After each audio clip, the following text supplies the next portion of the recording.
E a obra chegou aqui, só que no correr da semana não deu tempo de terminar. Mas o importante é que aqui estamos, né? Estamos reunidos em torno de um ideal, de uma vontade. E na hora aqui que nós estávamos cantando,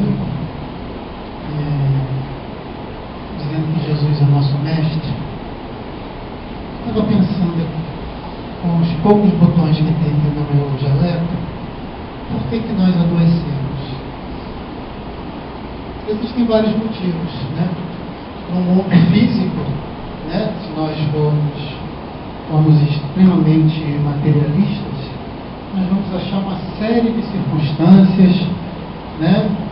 Porque isso, por causa daquilo outro, isso é, enfim, eu não me meto na área, não é a minha praia, então não vou me alongar porque a gente vai falar bobagem. Mas antes de pensarmos nas efetivas doenças que vêm trazer mal aos nossos corpos, eu me lembro que o Dr. Richard Bach, uma vez ele falou que não existe a doença, e sim o doente. Né? E o doente somos todos nós. Né? E essa doença nossa nada mais é do que o nosso afastamento de Deus. Isso é uma doença. Nós nos afastamos de Deus em algum momento das nossas existências. O fato de estarmos vivendo na encarnação já é um sintoma. Né? Nós optamos por nos beneficiarmos, sentirmos os prazeres, as delícias da matéria, esquecendo o doador e nos refestelando com a doação. E nesse momento, nós começamos a nos sentir mais realistas que o rei. E hoje, ainda, mesmo cambaleantes de encarnação em cima de encarnação, encarnação em cima de encarnação, nós ainda achamos que nos bastamos. Isso seria excelente se nós tivéssemos a ciência de que nós nos bastamos em Deus, em Cristo. Mas a gente acha que se basta porque se acha. E quando a gente começa a se achar muito, é quando normalmente nós nos perdemos. Nós perdemos o fio da meada, nós perdemos a rota a ser seguida, nós perdemos o caminho, perdemos os valores, perdemos a vida, mesmo vivos, mesmo encarnados. Então eu fico pensando, eu creio que o afastamento de Deus deva ser a maior doença de todas. E isso vai gerar sequelas, vai gerar consequências que hoje trazemos nos nossos corpos físicos. Ah não, mas olha o tempo, como é que muda, como é que desmuda, olha como é que está a natureza. Sim, mas quem está destruindo tudo isso? Né? O Livro dos Espíritos é bem interessante. Quando o Espírito da Verdade é perguntado sobre as obras de Deus, ele manda Kardec olhar para a natureza. Ele ainda fala, o que não for do homem é de Deus. Se nós olharmos para a natureza, vamos lá, para a beira da praia, todo mundo, e olhar o mar. Quem fez o mar? Vamos chegar lá em Copacabana, né? Vamos chegar em Copacabana, por exemplo, que tem aquele areal miserável, me lembro quando eu tinha 14, 15 anos, né? Metida besta, pra caramba, eu ia pra praia só de short e um trocadinho para tomar aquele mate, né? Misturado mate com limão e aquele biscoitinho Globo. Nem chinelo eu levava. Aí verãozão, aquele verão daqueles, na hora de sair da praia, bateu a fome, o biscoito já foi, biscoito de vento. 2 horas da tarde, aí tu espia aquela areia toda. E nem no deserto, né? Parece que tá vendo miragem, nem sabe o que está lá embaixo. Tu respira fundo, joga 20 no viado e ó, dá aquela carreira.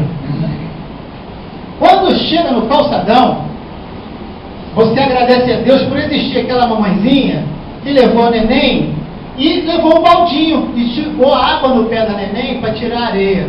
Porque aquelas pocinhas são que vão te salvar a vida. Você pisa que chega a fazer assim.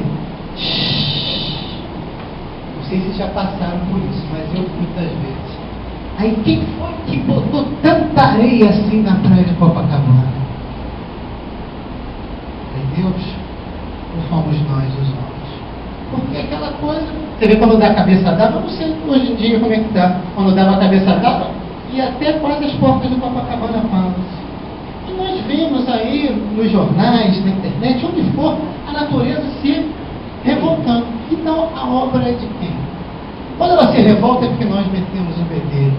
Nós nos metemos onde não deveríamos estar. Nós deveríamos estar fazendo o quê? Participando dessa obra da natureza, vivenciando essa obra da natureza, e melhor ainda, em comunhão com todo aquele que criou tudo isso. Então nós adoecemos por conta disso, porque nós nos afastamos de Deus. Ramatiz, eu acho que é o Evangelho do Cosmo, ele fala do homem, né? O homem descobre, né? Deus dá a oportunidade do homem descobrir o álcool, né?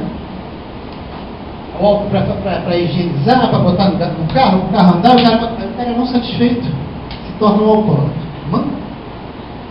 Aí Deus dá a oportunidade do cara descobrir o átomo.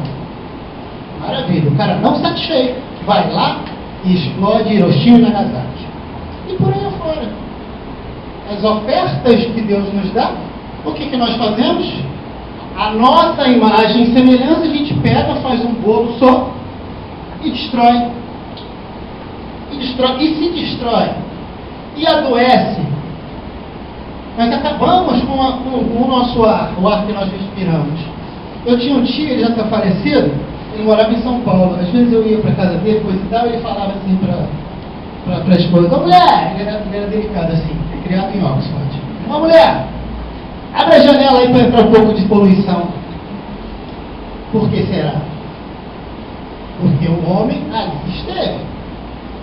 E todo local que nós estivermos e vamos botar nossa bandeirinha assim, aqui eu estive, vai ser um local fadado até a nossa imagem e semelhança, porque autodestrutivo.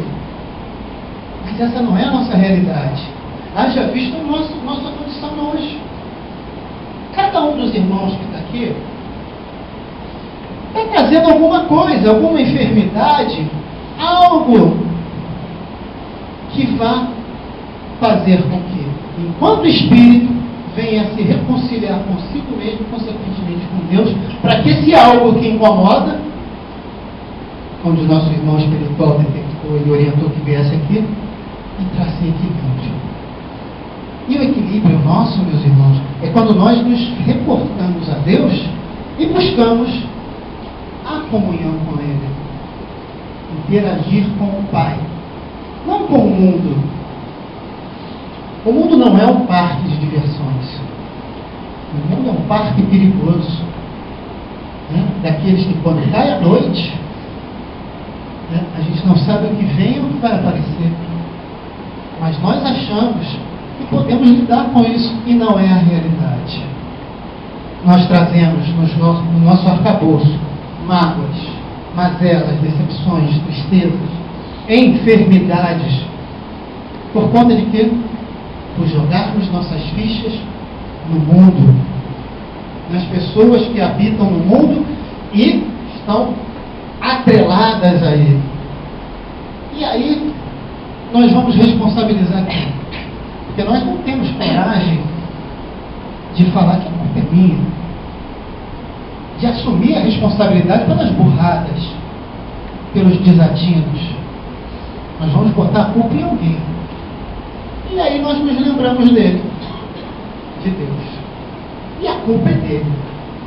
Nós até criamos uma forma, aquele homem barbudo sentado lá no trono em cima de uma nuvem, aquele safado sem vergonha.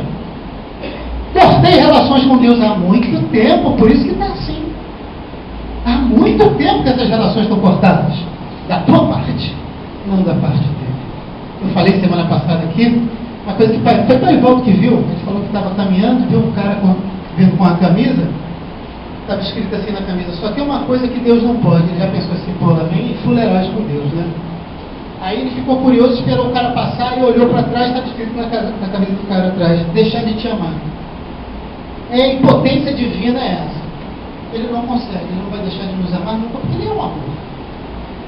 Mas nós somos filhos desse amor. Consequentemente, nós somos o quê?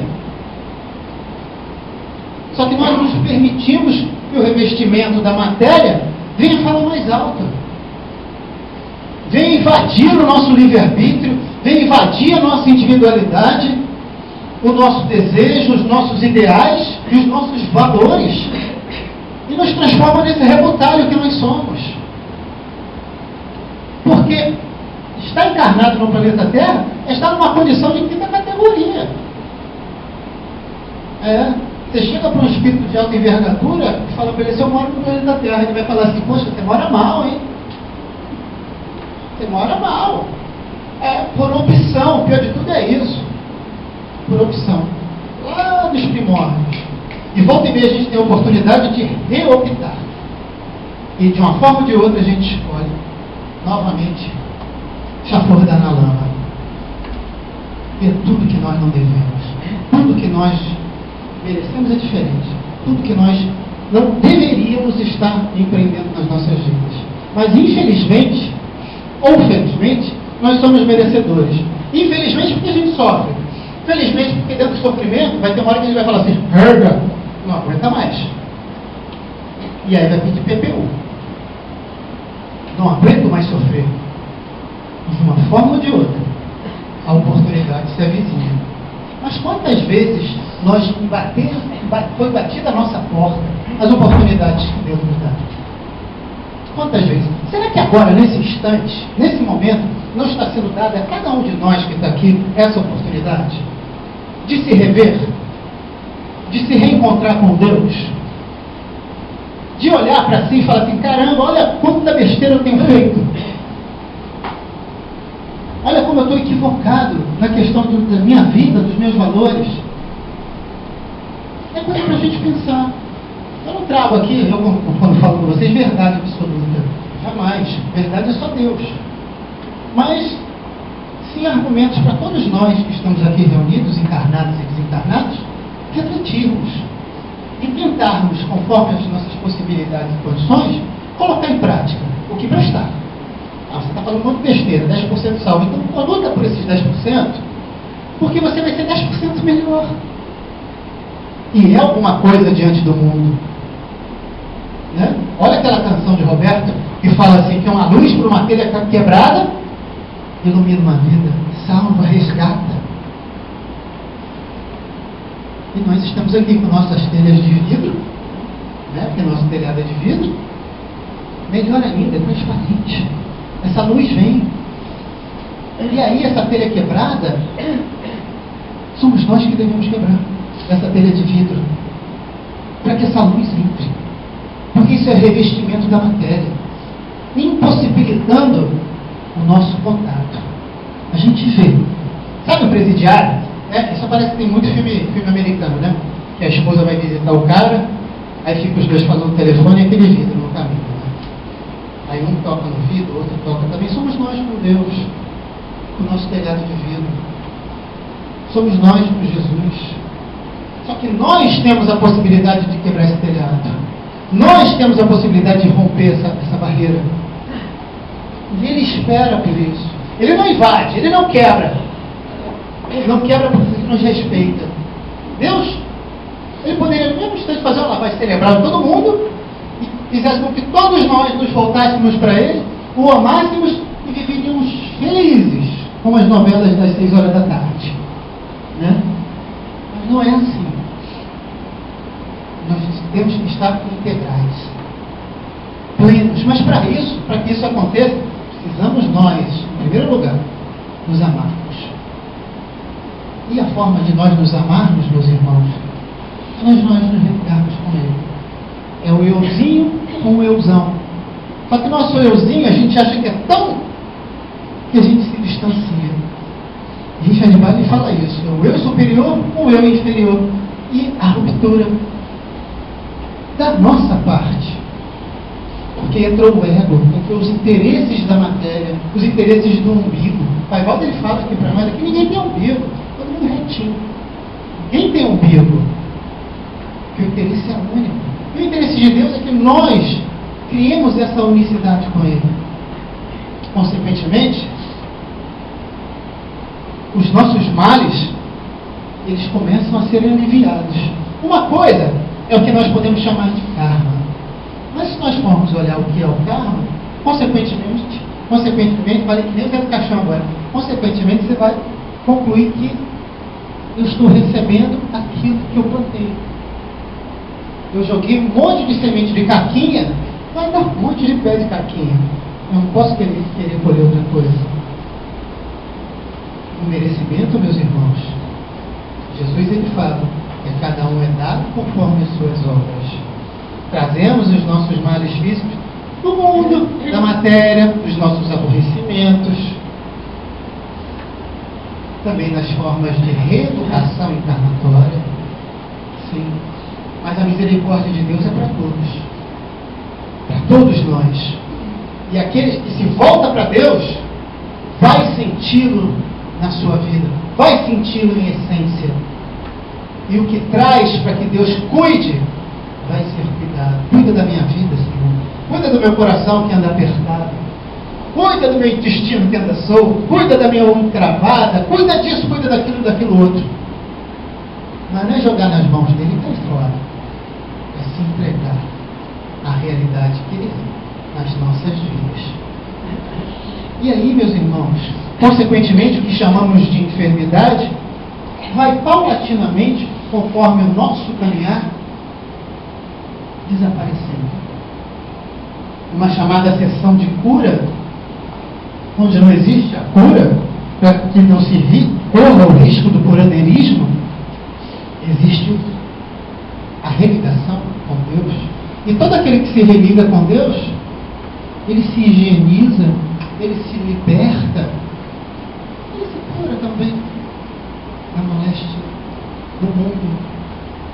E ele começa a se tornar um Espírito Santo, onde a roda das encarnações, com o tempo vai diminuindo, porque as necessidades de vir aqui purgar o que plantou vão também diminuindo. Mas a gente ouve tudo isso e acha teoricamente maravilhoso, lindo. Quando fazem novela ou filme, então, a respeito disso, nossa, é uma choradeira, um mês vendendo livro, audiência, ibope, e todo mundo andando nas nuvens como se fossem seres angelicais. Demorou muito, virou a esquina, parece um escândalo lá em Brasília, todo mundo esquece disso, matam alguém ali na esquina, aí volta todo mundo pro borralho, né? Vira abóbora, perde sapatinho e o escambau. E voltamos à nossa rodinha de samsara, semeando dor e sofrimento. Por que estamos aqui hoje? Porque um mentor me indicou o tratamento, indicou a sessão de cura, que eu cheguei para ele e falei assim, eu estou doente. Você está doente? André Luiz, ele fala isso nas suas literaturas. Quer saber se você está doente? Está encarnado? Pô, está doente. O que nós fazemos, buscando a nossa religação com Deus, dentro dos templos, dentro das igrejas, é nós nos libertarmos cada vez mais, primeiro, dos nossos interesses vis. Consequentemente, nos libertando disso, das enfermidades que o mundo nos proporciona, para nós nos deleitarmos como sorvete, vão desaparecendo, porque nós começamos a optar pelo trigo, vamos colocando o joio de lado. Mas é o tempo que vai ditar isso. O tempo e a nossa vontade dentro desse tempo. Não existe milagre. Se existe um milagre, é a nossa reforma íntima. E para Deus nada é impossível. Se Ele nos propõe isso, é porque nós podemos. O milagre da transformação proposto por Deus a nós, e consequentemente abraçados por aqueles que querem realmente mudar. Porque não adianta a gente sentar na beira do caminho e ficar esperando cair do céu o tal do milagre, aparecer a salvação de algum lugar. Apareceu há 2000 anos atrás, nós fomos empregando na cruz. E volta e meia, Deus coloca prepostos na nossa frente, o homem vai e mata. Ou nós achincalhamos, repudiamos, ironizamos e continuamos a caminhar pela incerteza do mundo.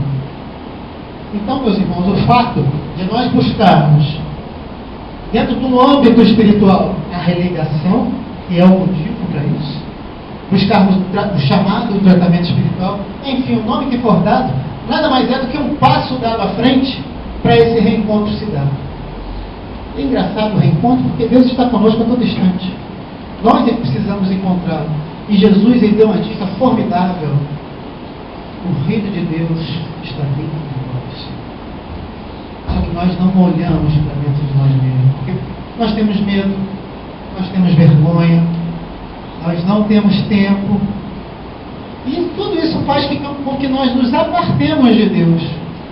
E nesse ato entra o sofrimento, entra as desilusões, entra as decepções, entra até o interesse pela vida, que é uma das piores coisas que tem.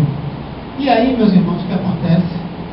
Mutantes encarnados, zumbis, né? Marionetes do mundo. Algum irmão aqui, ou os irmãos em sua totalidade, enfim, deve trazer uma história de vida em que o mundo chegou e fez de Judas pregado no poste em sábado de aleluia. Cada um tem sabe o seu sapato e cabe. Mas Deus está nos ofertando outra forma de caminhar a cada instante. E já que estamos aqui reunidos, né, em torno dessa vontade, desse interesse de Deus por nós, por que não caminharmos conforme Ele nos oferta a jornada? Por que não gerarmos dentro de nós o esforço pela mudança, o interesse em coabitar com o Pai, porque o reino está dentro de nós? Mas isso é de foro íntimo, nada é imposto. Se fosse imposto, não teria graça. E imposto já basta os que a gente paga. Não é verdade? O importante é que nós tenhamos a consciência de que sem Deus nós nada somos. Se há a oportunidade de seguirmos Jesus, para onde iremos? O que faremos das nossas vidas? Nada. O mundo é que vai fazer. O que é pior ainda, vamos terceirizar a nossa encarnação. E para um servidor de péssima categoria. Né? E aí o que vai acontecer? Sofrimento. Mais choro e ranger de dente. Mais uma encarnação falida. Mais um porquê, o que foi que eu fiz? Porque Deus é injusto e por aí fora. Né? Porque nós temos uma perspicácia para criar bordões a respeito da culpabilidade de Deus na nossa vida fantástica. Só não temos coragem de olhar para nós mesmos e procurarmos dentro de nós o desatino com que fez com que nós nos apartássemos dele. Então, a doença maior, ao meu ver, opinião minha, é o afastamento de Deus. E como parafraseando Jesus de uma forma bem insana, todo o resto vem por acréscimo. Não é? A gente se aparta de Deus, todo o resto de doenças, de moléstias, de enfermidades, de sofrimento, de dor, vem por acréscimo. Porque nós saímos da redoma do amor para viver no inferno da dor, por opção. Então Deus espera que nós mudemos essa opção, que tenhamos força, coragem e perseverança de reavaliarmos essa opção e falar assim: não, isso é lixo, isso não presta, isso não me leva a nada, isso só me causa danos, e voltarmos a Ele como um filho pródigo que nós somos. Só que a gente até está indigesto de comer as bolotas do porco, porque o mundo oferece para cada um de nós a todo instante. Então, meus irmãos, hoje é mais um dia para aqueles que vêm aqui ao Cruzeiro da Luz, aqueles que coabitam conosco dessa essência, dessa harmonia, de buscarmos essa religação, de buscarmos esse reencontro, de apertarmos, segurarmos na mão desse Pai e pedir que Ele cuide de nós. Não o mundo. Porque o mundo, quando a gente pede para Deus, não, deixa que o mundo cuida, é que nem aquelas babás norte-americanas que fica dando pancada no bebê e o pai sagaz bota escondido a câmera filmando tudo. É o mundo cuidando da gente. Na frente de Deus, né? E falando. Só que para Deus tudo é visível. Nós é que não enxergamos. Então, meus irmãos, façamos o nosso tratamento, busquemos dentro dele essa religação, aqueles que vão entrar aqui para a sessão de cura, não tragam só suas dores, não tragam só seus anseios, suas dúvidas, suas questões.